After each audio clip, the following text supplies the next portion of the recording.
লড়াই কাকে বলে, দেখিয়েছেন এভাবেও ফিরে আসা যায়। তার দুপায়ে খানদশেক অস্ত্রোপচার হয়েছে, যার জন্য অনেকেই তো তাকে না ছাড়ার পরামর্শ পর্যন্ত দিয়েছিলেন। কিন্তু তিনি কারো কথা শোনেননি, শুনেছিলেন শুধু মনের কথা।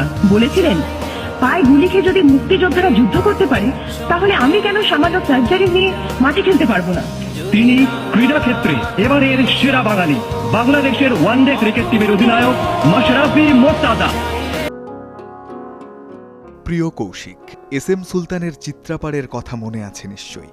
কৈশোরের সেই অবাধ সাঁতার, স্কুল ফাঁকি দিয়ে খেলার মাঠে দুরন্ত ছুটে চলা, একলা ঘরে চোখ বন্ধ করলেই মনে পড়ে নিশ্চয়ই ক্যারিয়ারের মধ্য গগনে বিজ্ঞাপনের স্ক্রিপ্টে আপনাকে নিয়ে লেখা কথাগুলো।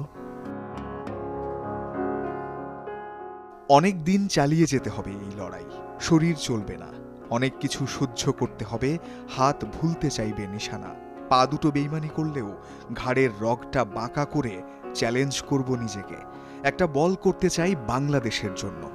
মাঝরাতে স্মৃতি হাতড়িয়ে খোঁজা হয় সেই অদম্য শক্তির মাশরাফিকে। আপনার মা হামিদা মোর্তজা একবার বলেছিলেন, আমি কোনোদিন মাশরাফির খেলা দেখি না, আমার বুক কেঁপে ওঠে। এর বেশি গুজবাম্প কি দিতে পারে একটা বিশ্বকাপ জয়? নিশ্চয়ই না। ঘরের মাঠে 2011 বিশ্বকাপের দলে না থাকার পর 2015 বিশ্বকাপে ফিরে যখন লাল সবুজের পতাকাকে অনন্য উচ্চতায় উড়িয়েছিলেন, তখনই নিশ্চয় জেনে গিয়েছিলেন জীবন এক রোলার কোস্টার রাইড।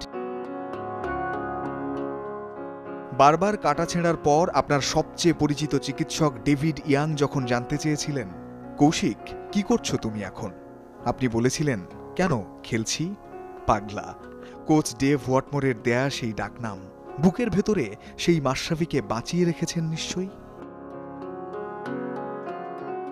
2001 সালের নভেম্বরে হার না মানা 18 বছর বয়সে জিম্বাবুয়ের বিপক্ষে টেস্ট অভিষেকের ম্যাচে লাল বল হাতে নিয়ে দুরন্ত মাশরাফির সেই শুরুর দৌড়ের অনুভূতি কি পুড়ে গেছে নড়াইলের ঘরপোড়া আগুনে?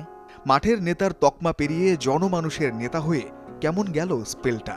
বিপিএল ফ্র্যাঞ্চাইজির সাথে দাদাগিরির অভিযোগ, পুলিশ কেস, সবকিছুর হিসেব মিটিয়ে আবারও কি একটা দুর্দান্ত স্পেলে ফিরে আসার ইচ্ছেটা বেঁচে আছে?